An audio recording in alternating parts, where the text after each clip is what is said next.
Welcome to the series about how to make your business more sellable. Today, we're going to be talking about key employees and how key employees can impact the sale of your business. But before we begin, I want to remind you that 80 to 90% of the businesses for sale do not sell. That is a national average. And that's what this series is all about, is to put you in a position where your business is going to be the most sellable, where you can maximize your sales price and get the best terms possible.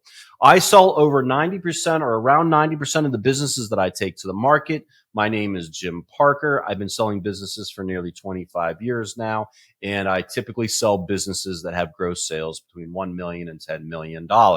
So let's go ahead and let's start talking about key employees. Buyers are going to ask a lot of questions about who the key employees are. And they do like key employees. They want to make sure that there's somebody or several people that can step up and do all the work or some of the work of you as the business owner. But at the same time, they do get concerned when there's a key employee that if that key employee leaves the business, they could that it would impact the operations of the business or impact the sales of the business itself. So they get really, really concerned about that.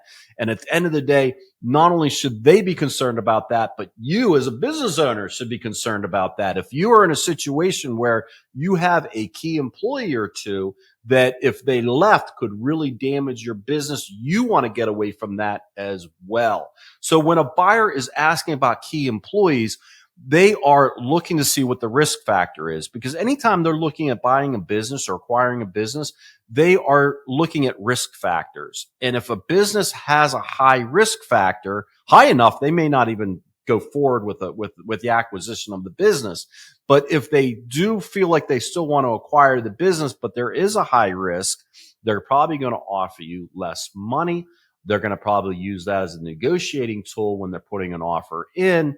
So you do want to be in a position where your key employee situation is not going to impact the sale of the business. I do want to let you know that if you do have a key employee or two at your business and you are looking to sell your business now, I do have strategies where we can overcome that, put the buyer at ease, and you don't have to make a big pivot.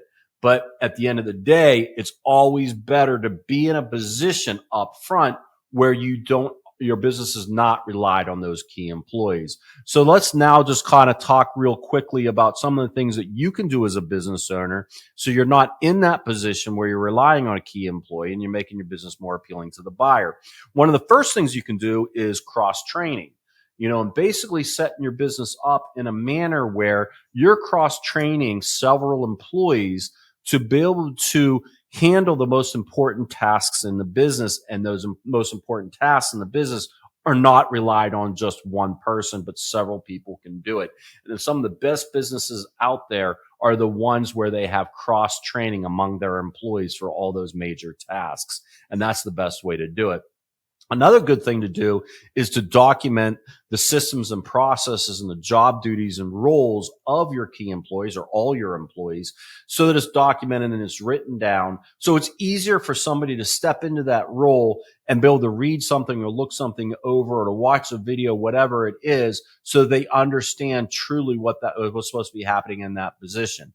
Another great thing to do, and this kind of is on the same line with cross training, but it's a little bit different, is fostering a culture within your business where the employees feel that it's very, very important that they are sharing the skills and knowledge with other employees on what they do, and they want to learn what other people are doing. And it's not just you training and doing the cross training, but the employees are always talking among themselves of like, hey, this is how you can do this. So they're sharing knowledge and they're sharing skills.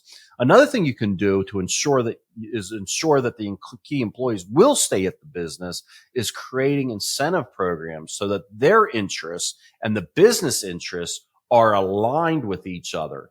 And that's a good way to keep those key employees at the business. At the end of the day, you want to be able to demonstrate to a buyer that the business is not dependent on any one employee.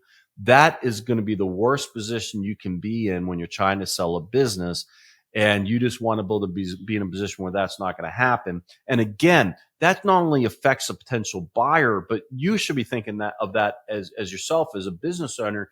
Even if you're looking to retain and keep your business, you don't want to be relying on just one employee or two. So, anyways, if you are thinking about selling your business now or in the next couple of years, I'd love to talk to you. Again, my name is Jim Parker. I've been selling businesses for nearly 25 years. You can visit my website at www.jimparkerbusinessbroker.com. I would love to talk to you. Thank you.